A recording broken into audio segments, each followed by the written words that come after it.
The electron transport chain is a series of protein complexes embedded in the mitochondrial membrane. Electrons captured from donor molecules are transferred through these complexes. Coupled with this transfer is the pumping of hydrogen ions. This pumping generates the gradient used by the ATP synthase complex to synthesize ATP.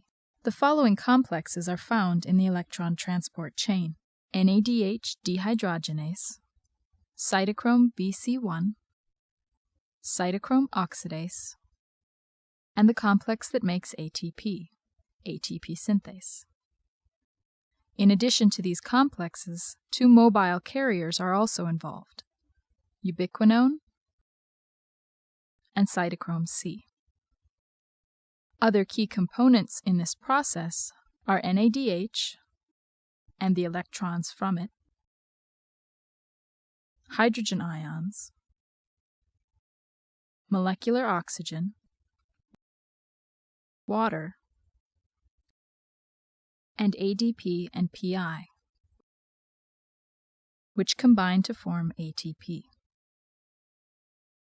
At the start of the electron transport chain, two electrons are passed from NADH into the NADH dehydrogenase complex.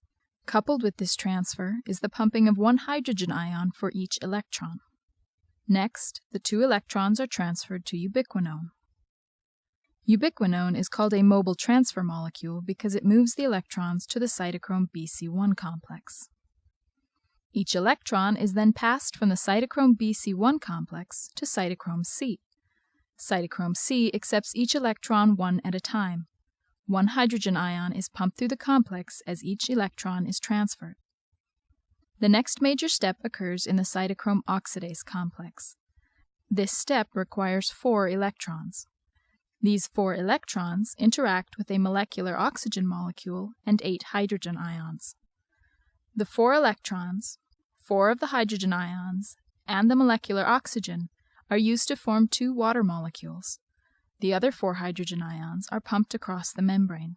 This series of hydrogen pumping steps creates a gradient. The potential energy in this gradient is used by ATP synthase to make ATP from ADP and inorganic phosphate. The ATP synthesis steps you see here are discussed in greater detail in the ATP synthase gradients animation.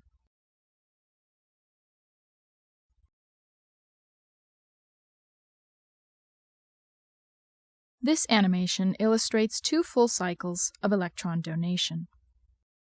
In biological systems, however, many electron transport cycles occur simultaneously, helping to ensure that the proton gradient is always maintained.